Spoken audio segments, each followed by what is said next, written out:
The highest honor awarded by the South Carolina Athletic Trainers Association is the Fred W. Hoover Award of Excellence. This award honors members that have given unselfishly to the association and its membership for many years.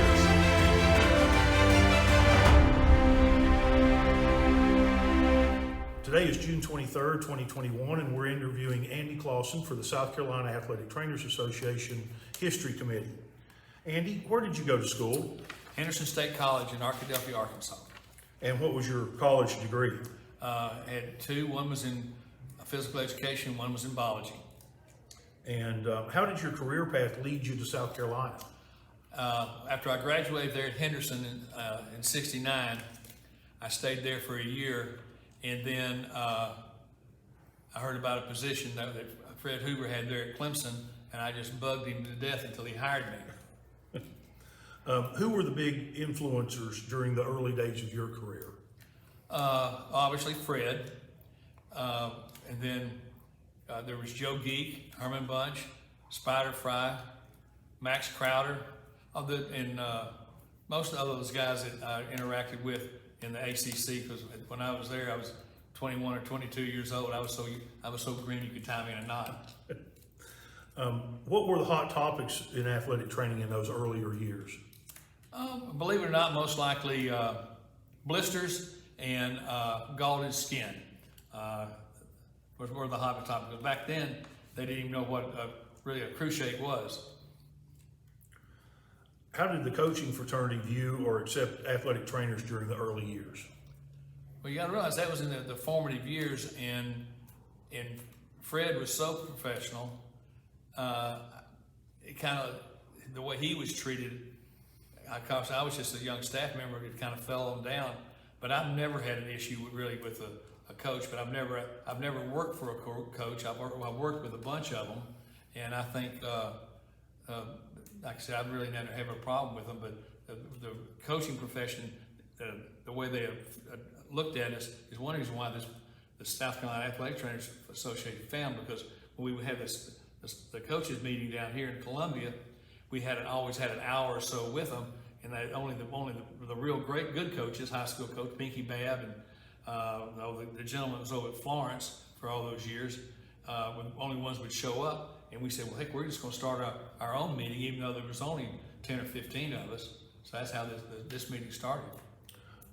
Who were the physicians that were influential in the beginnings of the South Carolina Athletic Trainers Association? Well, Dr. Knight and Dr. Evans up at Clemson. Then when I went to the Citadel, Dr. E.K. Wallace. And then there was Dr. Lunsford, who here at Columbia, that was tragically killed in a plane crash. Most likely were the four leading physicians back in the early 70s. And who were the individuals that were really involved in setting up the first organized meeting of the South Carolina Athletic Trainers Association? Fred. I mean, there was a lot of other people there, but Fred was always the driving force. But one thing about it, though, we always had the meeting in Columbia because it was centrally located. And to this day, the meeting's still here because it's 2 hours to the upstate, it's 2 hours to the beaches, and it's very, very centrally located. That's why the attended, such large attendance has come over the years. How did the idea of pursuing legislation come about, and who was involved with that? Well, first of all, it kind of came from the national level, because that's back in the late 70s, early 80s is when they're really having the athletic trainer being recognized and credentialed started. And once again, though, the driving force about the law in this state was Fred Hoover, because he's the one that wanted it, and we pushed it through. Now, obviously, I was involved, but not near to the level that what Fred was. And then, of course, there was Dwayne Stober over at Wofford, and there was Jim Price down here in South Carolina that were all involved in the beginning. But Fred was the driving force, because Fred's always been a very central figure, not only on the local level or state level, but on the national level. Back when Fred was in his heyday. Who were the representatives or senators that were involved in the first legislation? Oh heavens, God, that's been so long ago, and those guys are, and you know, we were around those people, those senators and representatives, but we weren't around them on a daily basis. The one man that I was from here in Columbia, and he was so, when he was in the questions, is we said that to be an athletic trainer, you had to pass the national VOC, and one of the other lads said, well, is there anything else? And he spoke up. He says, if the athletic trainers in South Carolina they're going to be the best credentialed in the country. Also, the national board is what they got to pass. That's how the VOC. That's how they kind of got incorporated into the law. What advice would you give today's young professional?